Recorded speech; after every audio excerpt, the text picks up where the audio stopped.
Magnet brains, मैं रिया चौहान, आपकी दोस्त और होस्ट फॉर सोशल साइंस। आज आपके लिए लेकर आई हूँ the making of global world का लास्ट वीडियो। तो फाइनली हम हमारे लास्ट टॉपिक पे आ चुके हैं। हम कहाँ से शुरू हुए थे? प्री मॉडर्न वर्ल्ड से हम शुरू हुए थे, कैसे तब सारी चीज़ों का एक्सचेंज होता था। फिर हमने देखा कि काफ़ी सारे ट्रेड में चेंजेस आए जिसकी वजह से अलग अलग कंट्रीज के ऊपर अलग अलग इम्पैक्ट पड़ने लगा। फिर हमने great depression, first world war, second world war के बाद में क्या क्या चीज़ें हुई, कैसे कैसे कंट्रीज के ऊपर इम्पैक्ट हुआ, फिर उनको ठीक करने के लिए कौन कौन से इंस्टीट्यूशन बिठाए गए, फिर कंट्रीज जो दूसरी कंट्रीज थी वो भी डीकोलोनाइज होने लगी। फिर उसके बाद में जो वॉर के बाद में जो बड़ी बड़ी नेशंस थे जिनको काफ़ी ज़्यादा दिक्कतें फेस करनी पड़ी थी, वो ब्रिटेन वुड इंस्टीट्यूशन से काफ़ी ज़्यादा बेनिफिट हुए और काम जो है वो कहीं हद तक ठीक ठाक चलने लगा। लेकिन अब यहाँ पर लास्ट में आपकी जो हेडिंग है ये कहती है end of Bretton Woods end beginning of globalization. तो यहाँ पर ये समझ में नहीं आता कि अपना जो वर्ल्ड बैंक है, IMF है, ये तो अभी तक भी सेटअप है, तो कैसे एंड ऑफ हुआ और ग्लोबलाइजेशन इस समय तक कैसे हो गया था, शुरू हो गया था। ठीक है, तो मतलब ये सवाल कि इसके पहले क्या ग्लोबलाइजेशन नहीं था? ये जो पीरियड है जिस तक हम आ गए हैं इसके पहले ग्लोबलाइजेशन नहीं था क्या? तो ये आपको कहीं ना कहीं आपका जो ग्लोबलाइजेशन वाला चैप्टर है ना, globalization in the Indian economy, उससे आपको थोड़ा थोड़ा ये टॉपिक कनेक्टेड लगेगा। कैसे लगेगा, बात करते हैं और इन दोनों सवाल को हम सॉल्व करते हैं। ठीक है, सबसे पहली जगह पे हम बात करते हैं कि and of Bretton would system का एंड कैसे हुआ या हुआ भी या नहीं। तो ये 2 पॉइंट आपको इस चीज को एक्सप्लेन करते हैं। देखो, सबसे पहला स्टेप क्या लिया गया? Fixed exchange rate was converted to floating exchange rate. Fixed exchange rate क्या होता है? पिछले वीडियो में हमने समझा था कि अगर $1 लेना है तो कितने रुपए देने पड़ेंगे, है ना। ये क्या हो गया? फिक्स्ड एक्सचेंज रेट की इतना ही है, इसी में क्या होगा? एक्सचेंज होगा। ठीक है, अलग अलग नेशनल करेंसीज को फिक्स कर दिया गया था कि इतने का इतना दूसरी करेंसी होगी, है ना। और जो डॉलर है उसको गोल्ड से कनेक्ट कर दिया था, तो ये क्या बना दिया गया था? फिक्स्ड एक्सचेंज रेट बना दिया गया था। लेकिन डॉलर जो है वो किसकी करेंसी है? यूएस की करेंसी है। अब यूएस को क्या लगने लगा? यूएस को ऐसा लगने लगा कि बाकी सारी इकोनॉमीज तो बढ़ रही हैं, है ना, बाकी सारी इकोनॉमीज तो आ रही है, लेकिन डॉलर की जो कीमत है वो तो उतनी है, तो डॉलर तो आगे बढ़ ही नहीं रहा है ना। तो यूएस को ऐसा मन ही मन रियलाइज हुआ कि यार ये तो गलत है, मैं क्या इस तरीके से पीछे रह जाऊंगा, है ना। जबकि ऑलरेडी यूएस का ट्रेड जो है वो काफी ज्यादा ओवरसीज बढ़ रहा था, पर उसको ऐसा लग रहा था कि जब इतना बढ़ रहा है तो उसकी वजह से जो डॉलर की कीमत है वो उतनी नहीं बढ़ रही। तो यूएस ने ये रियलाइज करा धीरे धीरे कि यार मेरे इससे कनेक्ट मत करो, बस इतना कर दो कि जो बाकी सारे करेंसीज हैं वो फ्लक्चुएट होते रहे, यानी कि फ्लोट होते रहे। किस तरीके से फ्लोट होते रहे? कि जब जो इकोनॉमी अच्छे से काम करेगी, जब जो इकोनॉमी अच्छे से रहेगी तो उसकी वैल्यू ज्यादा रहेगी। जो इकोनॉमी कम हो जाएगी, कम काम करेगी या फिर बिगड़ जाएगी या कहा जा सकता है इकोनॉमी गिर जाएगी, तो उसकी कीमत जो है वो कम हो जाएगी। मतलब ऐसे फ्लोट फिक्स मत करो कि इसका हमेशा इतना ही रहेगा, उसको फ्लोटिंग बना दो, यानी कि जितनी अच्छी इकोनॉमी जब काम करेगी तो उसकी वैल्यू बढ़ेगी, इकोनॉमी अगर कम काम करेगी या इकोनॉमी गिर जाएगी तो उसकी वैल्यू कम हो जाएगी। समझ में आई बात? तो इस तरीके से इसको फ्लोटिंग एक्सचेंज रेट में कन्वर्ट कर दिया गया फ्रॉम फिक्स्ड एक्सचेंज रेट। किसके कारण से? Due to decline in position of US dollar as a principal currency. Principal currency की तरह जब प्रिंसिपल करेंसी बन गई थी यूएस डॉलर, तो यूएस डॉलर की कीमत नहीं बढ़ रही थी, वो उतनी ही रह गई थी, उतने पे ही रुक गई थी, है ना। तो इसलिए ये डिसीजन लिया गया कि फिक्स्ड एक्सचेंज रेट को फ्लोटिंग एक्सचेंज रेट में कन्वर्ट कर दिया जाए, है ना। तो अब हम देखते हैं ना कि कभी भी इंडिया का अमाउंट जो है वो डॉलर के हिसाब से ऊपर नीचे होता रहता है ना। कभी 71 रहता है, कभी 72 रहता है, कभी 75 पहुंच जाता है। तो वही ये फ्लोटिंग एक्सचेंज हो गया। आप जिस हिसाब से हमारी इकोनॉमी काम करेगी और ऐसे ही दूसरी कंट्रीज की करेंसी भी जिस हिसाब से काम करेंगी, इकोनॉमी जितनी स्ट्रांग रहेगी उस हिसाब से वैल्यू जो है वो डिसाइड या फिर ऊपर नीचे होती रहेंगी। दूसरी चीज क्या हुई? Change in role of international financial system. ये जो इंटरनेशनल फाइनेंशियल सिस्टम थे, यानी कि जो ब्रिटेन वुड इंस्टीट्यूशन थे, इनका रोल जो है वो बदल गया। कैसे बदल गया?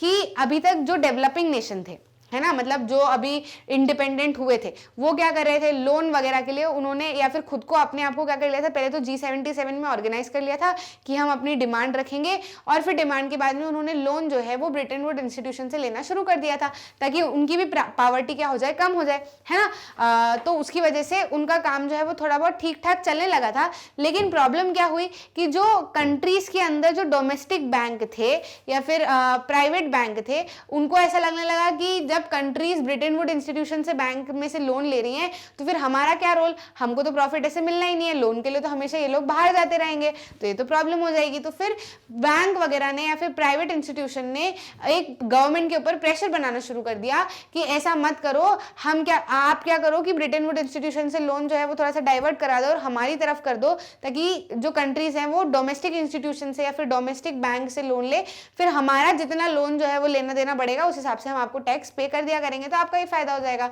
तो इस तरीके से एंड नहीं हुआ ब्रिटेन वुड इंस्टीट्यूशन का, वर्ल्ड बैंक का या फिर IMF का खात्मा नहीं हुआ, उनका इन्फ्लुएंस जो है वो कम हो गया। समझ में आई बात?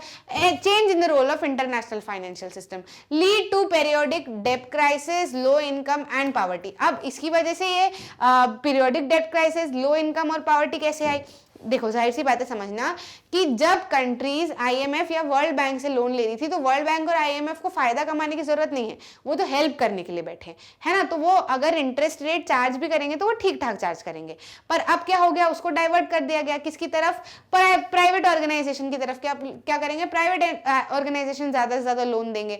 जब प्राइवेट ऑर्गेनाइजेशन ज्यादा से ज्यादा लोन देंगे ना तो वो अपने फायदे के बारे में सोचेंगे, उनको जितना फायदा होगा, वो जहां से जितना फायदा निकाल सकेंगे वो इतना फायदा निकालने की कोशिश करेंगे। तो जब लोन वाले केस में ही ऑर्गेनाइजेशन फायदा निकालने की कोशिश करेंगे तो जो बंदा लोन ले रहा है वो तो बेचारा परेशान ही हो जाएगा, क्योंकि उसको इंटरेस्ट इतना देना पड़ेगा, उसको टैक्स इतना पे करेगा, तो फिर उसको लोन लेने से कोई फायदा होगा नहीं। तो फिर कंट्रीज में क्या होने लगा, पीरियोडिक डेब्ट क्राइसिस आने लगे, लोगों की फिर से इनकम जो है वो कम होने लगी और पॉवर्टी देखने को मिलने लगी। समझ में आई बात? इतना क्लियर है? तो इस तरीके से जो ब्रिटेन वुड इंस्टीट्यूशन था उनका इन्फ्लुएंस काफी हद तक कम हो गया। अब ग्लोबलाइजेशन की अगर हम बात करें कि इस पीरियड तक ग्लोबलाइजेशन कैसे शुरू हुआ, तो ग्लोबलाइजेशन ऐसा नहीं है कि इसके पहले था नहीं, है ना। इसके पहले तक भी हमने देखा कि कंट्रीज क्या कर रही थी, ट्रेड कर रही थी, है ना। लेकिन अब इस पीरियड के बाद में ग्लोबलाइजेशन कैसे आया, इस पीरियड के बाद में ग्लोबलाइजेशन कुछ इस तरीके से आया कि MNCs ने अपना प्रोडक्शन, मल्टीनेशनल ऑर्गेनाइजेशन ने अपना प्रोडक्शन एक से दूसरे देशों में शिफ्ट करना शुरू कर दिया। कैसे शुरू कर दिया, तो इससे प्रॉब्लम कैसे आई, जैसे यहाँ पे लिखा है ना, changed when MNC shifted to Asian countries and low wages greater profit, ये सारी बातें जो लिखी है। तो इसका मतलब क्या है, इसका मतलब ये है कि एक हद तक अगर देखा जाए तो इस पॉइंट तक जो बड़े बड़े इंडस्ट्रियल नेशंस थे उनको नुकसान भी होने लगा, उनके यहाँ पर अनएम्प्लॉयमेंट भी होने लगा। कैसे अनएम्प्लॉयमेंट होने लगा, अभी तक तो डेवलपिंग नेशंस में अनएम्प्लॉयमेंट था, इंडस्ट्रियल नेशन तो बहुत बढ़िया हो गए थे ना, अब अच्छी पोस्ट पे आ गए थे, तो बढ़िया काम चल रहा था, तो फिर उनके यहाँ पे अनएम्प्लॉयमेंट कैसे हुआ, तो अनएम्प्लॉयमेंट उनके यहाँ पे इस तरीके से आया कि जो मल्टीनेशनल कॉर्पोरेशन थे उन्होंने सोचा कि जैसे कि US का एक मल्टीनेशनल कॉर्पोरेशन है मान लो, अब वो अपना प्रोडक्शन अगर US में ही बिठाया हुआ है तो US की पॉपुलेशन क्या है, कम है। और आप किसी भी नेशन में देखो जब पॉपुलेशन कम होती है तो पॉपुलेशन डिमांड रखती है कि वो उनको कीमत जो है वो अच्छी दी जाए, सैलरी जो है वो अच्छी दी जाए, वो कम कीमत पे काम नहीं करेंगे। वहीं जो हमारे एशियन नेशंस हैं या फिर साउथ एशियन नेशंस हैं, यहाँ पर क्या है, इंडिया हो गया, पाकिस्तान हो गया, बांग्लादेश हो गया, इन सब में क्या प्रॉब्लम है, इन सब में प्रॉब्लम तो क्या ठीक है, अब वहाँ यहाँ पर क्या दिक्कतें हैं कि पॉपुलेशन बहुत ज़्यादा है। जब पॉपुलेशन बहुत ज़्यादा है तो सब लोगों को ऐसा है कि एम्प्लॉयमेंट दे दो, आप तो थोड़ा बहुत भी काम कराओगे, कम भी पैसे दोगे तो हम कर देंगे, काम मिलना चाहिए बस, है ना। तो मल्टीनेशनल कॉर्पोरेशन ने क्या सोचा कि अगर हम US में ही अपना प्रोडक्शन बिठाते हैं तो यहाँ के लोग तो ज्यादा सैलरी मांगते हैं, तो उसमें क्या होगा, मल्टीनेशनल कॉर्पोरेशन को प्रॉफिट इतना नहीं मिल पाता।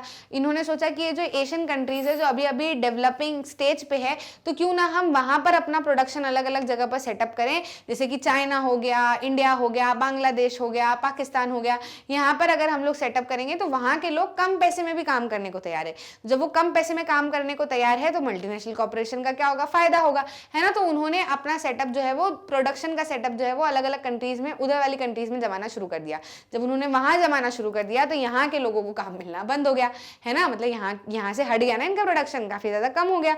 यहाँ पे तो सिर्फ इन्होंने बड़े बड़े अपने हेडक्वार्टर्स ही रखे, तो यहाँ पर अनएम्प्लॉयमेंट जो है एक हद तक देखने को मिला। तो ग्लोबलाइजेशन की वजह से या फिर कहा जाए तो MNCs ने जब अपना प्रोडक्शन एक से दूसरे नेशन में बढ़ाना शुरू किया या एशियन कंट्री में शिफ्ट करना शुरू किया तो एशियन कंट्रीज का तो फायदा हुआ, वहाँ के लोगों को तो एम्प्लॉयमेंट मिलना शुरू हो गया। लेकिन यहाँ के लोग जो भाव खाते थे कि नहीं हमको तो ज़्यादा ही सैलरी पे काम करना है या फिर इतनी कीमत तो आपको देनी पड़ेगी, तो यहाँ से एम्प्लॉयमेंट जो है वो धीरे धीरे कम होने लगा। तो इस फेज में अराउंड 1970s या 1990s वाले फेज में अगर हम देखें तो इंडस्ट्रियल नेशन में एम्प्लॉयमेंट जो है वो काफ़ी हद तक तक गिर गया था। ठीक है, तो इस तरीके से ग्लोबलाइजेशन शुरू हुआ है ना। ग्लोबलाइजेशन ऐसे ही शुरू हुआ था ना, हमने उस चैप्टर में भी तो ये पढ़ा था, जब कंट्रीज क्या करती हैं, जब एमएनसीज क्या करती हैं, मल्टीनेशनल कॉर्पोरेशन अपना प्रोडक्शन एक से दूसरे नेशन में बढ़ाना शुरू कर देती है ना। जब उनका प्रोडक्शन एक से दूसरे नेशन में होने लग जाता है, जब वो क्या हो जाती है, मल्टीनेशनल कॉर्पोरेशन कहलाती है। और ग्लोबलाइजेशन इसी तरीके से होता है कि कंट्रीज क्या हो जाए, एक दूसरे के से ज्यादा लिंक हो जाए, डिपेंडेंट हो जाए एक दूसरे के ऊपर। तो यहाँ से नया फेज ऑफ ग्लोबलाइजेशन देखने को मिला था। इसके पहले भी ट्रेड होता था, इसके पहले भी ग्लोबलाइजेशन था, लेकिन अब ये ग्लोबलाइजेशन का एक नया रूप देखने को मिला था कि अब प्रोडक्शन भी अलग अलग नेशन, पहले तो ऐसा फिनिश्ड गुड शेयर होते थे, फिनिश्ड गुड ही एक जगह से दूसरी जगह में ट्रेड होता था, लेकिन अब प्रोडक्शन भी है ना, प्रोडक्शन भी एक कंट्री से दूसरी कंट्री में होने लगा है। यानी कि मेन स्टार्ट यहाँ से हुआ है, काम मेन यहाँ पे है। एक कंट्री में वेजेस, मतलब एक कंट्री में लेबर वर्क हो रहा है, दूसरी कंट्री में पैकेजिंग का वर्क हो रहा है, तीसरी कंट्री में हेडक्वार्टर लगा रखा है। ऐसा एक नया फॉर्म ऑफ ग्लोबलाइजेशन यहाँ पे देखने को मिलने लगा था। Industries started relocating, stimulated world trade and capital flows into China, India and Brazil. तो इसकी मदद से क्या होने लगा, इंडस्ट्रीज रीलोकेट होने लगी। पहले जब वो सिर्फ एक ही कंट्रीज में सेटअप थी या फिर वहीं पे रहती थी, अब उनका रीलोकेशन शुरू होने लगा। वहां पे ऐसी जगह पर रीलोकेट करने लगी इंडस्ट्रीज अपनी जहां से उनको ज्यादा से ज्यादा प्रॉफिट मिल सके, जो कि कहां पे मिल सकता है, एशियन कंट्रीज में। तो एशियन कंट्रीज में ज्यादा से ज्यादा कैपिटल फ्लो, जब वहां पर इंडस्ट्री सेटअप करेंगे तो कैपिटल फ्लो भी तो होगा, इधर से उधर पैसा भी तो एक्सचेंज करना पड़ेगा ज्यादा से ज्यादा। तो ऐसे कैपिटल फ्लो इंडिया, चाइना और ब्राजील में ज्यादा से ज्यादा होने लगा।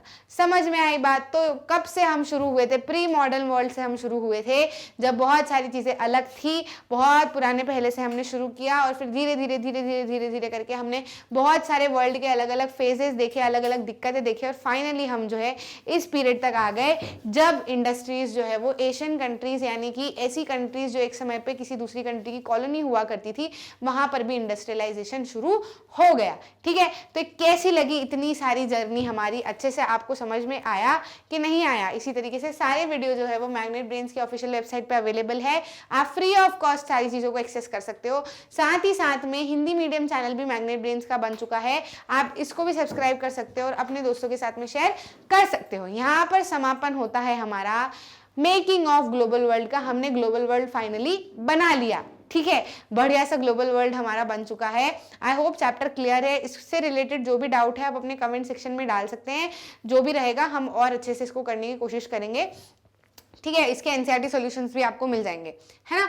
इतना क्लियर है, समझ में आया। इसके बाद में हम नया चैप्टर शुरू करेंगे जिसके स्मार्ट बोर्ड वीडियोस आपको मिलना है, that is age of industrialization. तो उसके वीडियोस भी मिस मत करना, आराम से बैठ के बिंज वॉच करना। मैग्नेट ब्रेन्स पे सारी चीजें फ्री ऑफ कॉस्ट अवेलेबल है, from kindergarten to 12th, NTSC olympiad, Hindi medium, English medium, सब कुछ हम फ्री ऑफ कॉस्ट करवाते हैं आपको।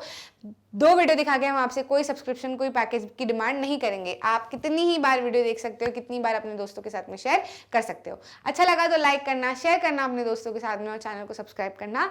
मिलते हैं अगले वीडियो में।